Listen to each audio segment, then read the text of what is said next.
Saratonga chalinganimni sahnada bildim. Raqqosa Dilnoza Ortiqova hayotidagi og'ir kunlar haqida gapirdi.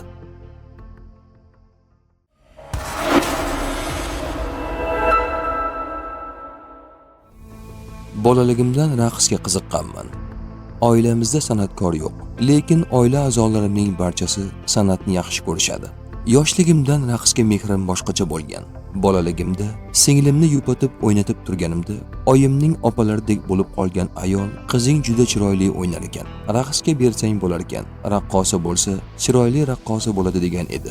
Oyim ham rozi bo'lib O'zbekiston xalq artisti professor Gavhar Matyuqubovaning oldiga olib borgan. O'shanda 11 yosh bo'lganman.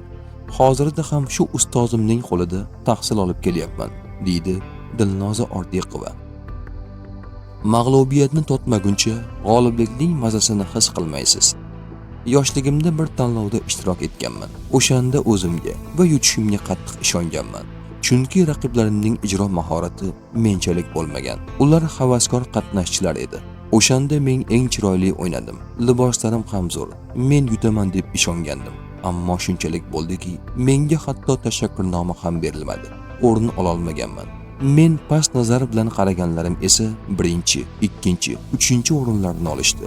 Lekin eng alam qilgan joyi, men g'alaba qozonmagan bo'lsam ham, meni gala konsertda raqsga tushirishgan. Asli o'sha yutgan odam gala konsertda raqs ijro qilish kerak edi. Lekin ularning emas, mening raqsimni tomosha qilishgan. Qattiq alam qilgan, rosa yig'laganman.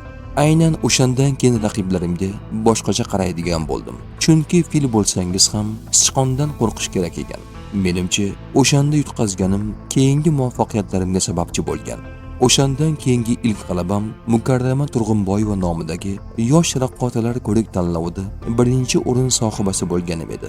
Xuddi o'sha yili marhum birinchi prezidentimiz tomonidan ta'sis etilgan yosh ijodkorlar uchun beriladigan Nihol davlat mukofotiga sazovor bo'lganman, deydi Dilnoza Ortiqova. Kasalligimni sahnaga chiqishdan oldin bilganman. Kasalligimni eng katta tadbir sahnasiga chiqishimga 2 soat qolganda aytishgan. Lazgi, muhabbat va qalb raqsi spektaklini dunyoning barcha sahnalarida ijro qilganmiz. O'sha kuni Olmaota shahridagi teatrda namoyish bo'lish kerak edi. O'zbekistonda tahlil topshirib ketganman. Tadbirdan oldin 2-3 kun tayyorgarlik jarayonlari bo'ladi. Konsertdan oldin ham sahnani, kiyimlarni, pardalarning tushishini tekshirganmiz. Repetitsiya payti konsertdan 2 soat oldin menga qo'ng'iroq qilishdi. Tahlil natijangiz chiqdi, ko'krak saratoni deyishdi. Repetitsiyaning bir qismida orqamdagi mato qanotdek bo'lib shamolda uchib turadigan sahna bor edi. O'sha qismida juda qattiq yig'ladim. Chunki tadbirning eng dardli qismi shu edi. Nima deyishni ham bilmadim. Katta konsertdan oldin bu gapni eshitish menga juda ham og'ir bo'lgan. Lekin ko'z yoshimni artib, hech narsa bo'lmagandek yana sahnaga chiqqanman, deydi raqqosa. Qoshim, sochlarim to'kilib ketdi. Keyin kimyoterapiya olishni boshladim. Uning ham kasallik darajasiga qarab har xil turi bo'lar ekan. Menga tabletka ko'rinishida berishdi. Ushbu muolaja soch va qoshlarni to'kadi.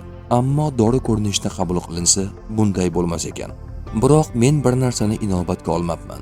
U kabi dorilarni ko'proq suyuqlik bilan qabul qilish kerak ekan. Men uni bilmay qolganman. Hatto shifokorimga ham murojaat qilmabman.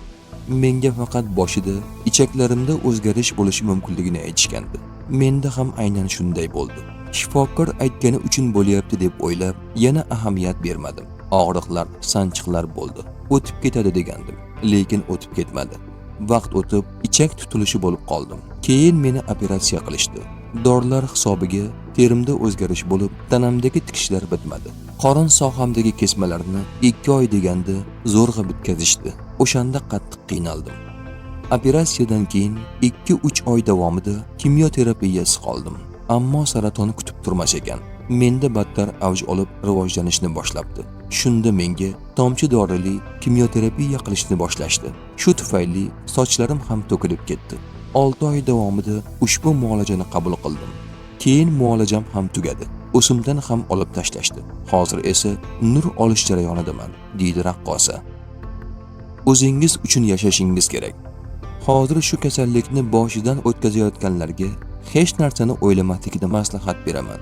Chunki o'zim ham saratonni raqs bilan yengdim. kasallik paytlarim sochlarim to'kilgan, tanamda tikishlar bo'lganda ham oynaga qarab raqs tushganman.